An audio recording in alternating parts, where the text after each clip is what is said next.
ഞാൻ കുറച്ച് ഈ തേങ്ങ വറക്കുന്നത് ഞാൻ തേങ്ങ ഇട്ടത് ഞാൻ പിന്നെ വിചാരിച്ച ഒരു വീഡിയോ എടുക്കണം. അപ്പോൾ നമ്മൾ കുറച്ച് ഉള്ളിത്തീയലിന് വേണ്ടിയിട്ടാണ്. അപ്പോൾ മല്ലിയൊക്കെ മുഴുവനെ ഇട്ടിരിക്കുകയാണ്. മുളകൊക്കെ ഇപ്പോൾ അരയ്ക്കാൻ വേണ്ടി ഇതിനകത്തോട്ട് മുളകും മല്ലിയൊക്കെ പഴയ രീതിയിൽ, അല്ലാണ്ട് പൊടിയൊന്നുമില്ല, ഉലുവായും ഇട്ട് ഞാൻ വറുത്തതാണ്. അപ്പം അതൊന്ന് അരയ്ക്കട്ടെ. പിന്നെ വേണ്ടിയത് ഇതിന് ചുമന്നുള്ളിയാണ്. ചുമന്നുള്ളിയും രണ്ടും ഉണ്ട്.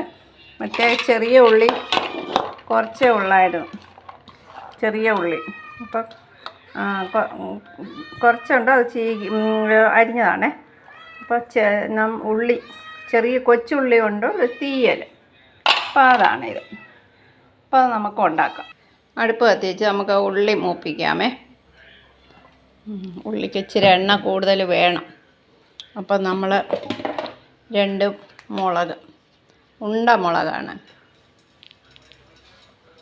പിന്നെ നമുക്ക് കടുക്,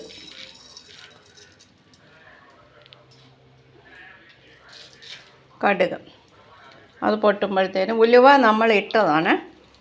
ഉലുവ ഇടേണ്ട ആവശ്യമില്ല.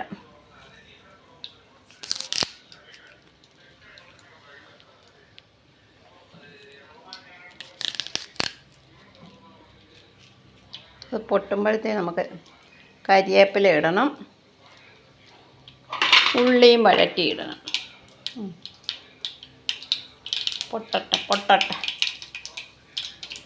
ഓണമൊക്കെ എത്രയായി? എല്ലാവരുടെയും ഓണമൊക്കെ നന്നായി പോകുന്നുണ്ടല്ലോ. ഇവിടെയും എല്ലാം ഒരുമാതിരി പോകുന്നുണ്ട്. നമുക്ക് അവിടെയിപ്പോൾ കരിവേപ്പില ഇടാം. ഉലുവ ഇടണ്ട, ഉലുവ ഞാൻ ഇട്ടിട്ടുണ്ട്, അല്ലാതെ ഇട്ടിട്ടുണ്ട്. അതുകൊണ്ട് ഉലുവ ഒരുപാട് ഇടണ്ട.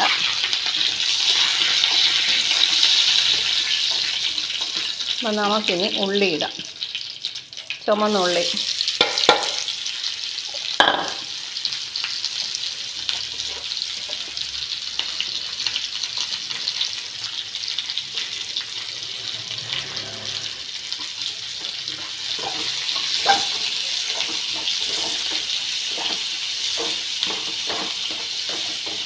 ഉള്ളി നല്ലവണ്ണം വഴറ്റണം. ഉള്ളി നല്ലപോലെ വഴറ്റി നമുക്കൊക്കെ സ്വല്പം മഞ്ഞൾപ്പൊടി ഇടാം. പിന്നെ കുറച്ച് ഉപ്പിടാം.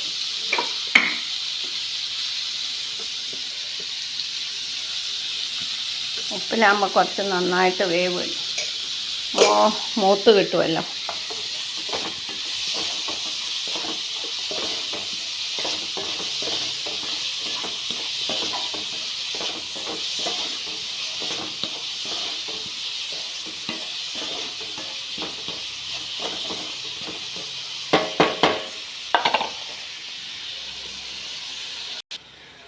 പച്ചമുളക് ഇടാം. പച്ചമുളക് ഇട്ടില്ല, മറന്നുപോയി.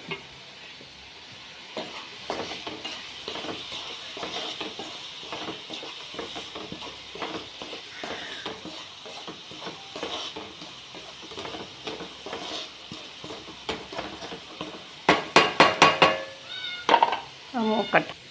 ഞാൻ വെള്ളം തൊടാതെ അരച്ചതാണ്. കണ്ടോ എങ്ങനെയുണ്ട്? നന്നായിട്ടില്ലേ? എണ്ണയാണ്, തേങ്ങയുടെ എണ്ണയാണ്. അല്ല, വറക്കുമ്പോൾ ഒരു തുള്ളി എണ്ണ ഒഴിച്ചല്ല വറക്കുന്നത്. അപ്പം അത് എണ്ണ തൊടാതെ, വെള്ളം തൊടാതെ അരച്ച് കഴിഞ്ഞാൽ ഉണ്ടല്ലോ നല്ല ടേസ്റ്റാണ്.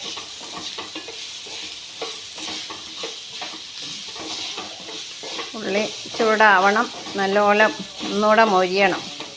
എന്നിട്ട് നമ്മൾ പുളി പിഴിഞ്ഞ് പുളിയൊക്കെ ചേർക്കാവും.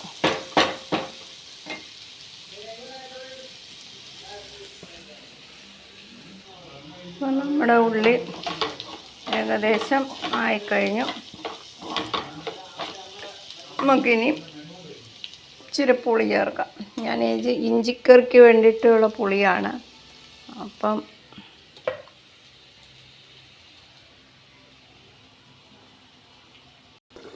നമ്മുടെ എല്ലാ മസാലകളും ചേർത്ത് എന്താ തീയൽ വെട്ടിത്തിളച്ച്, ഉള്ളിത്തീയൽ ഇച്ചിരി ചാറായിട്ട് വെച്ചത് കാരണം ചോറിലും ഒഴിച്ച് കഴിക്കാമല്ലോ.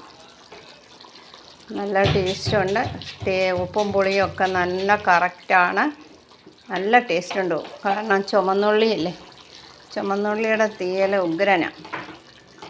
ഇനി ഒന്നുകൂടെ വറ്റിയിട്ട് നമുക്ക് എടുക്കാം. ഏതായാലും എൻ്റെ ഉള്ളിത്തീയൽ ഇഷ്ടപ്പെട്ടാൽ ലൈക്ക് ചെയ്യുക, ഷെയർ ചെയ്യുക, സബ്സ്ക്രൈബ് ചെയ്യുക. Okay, by.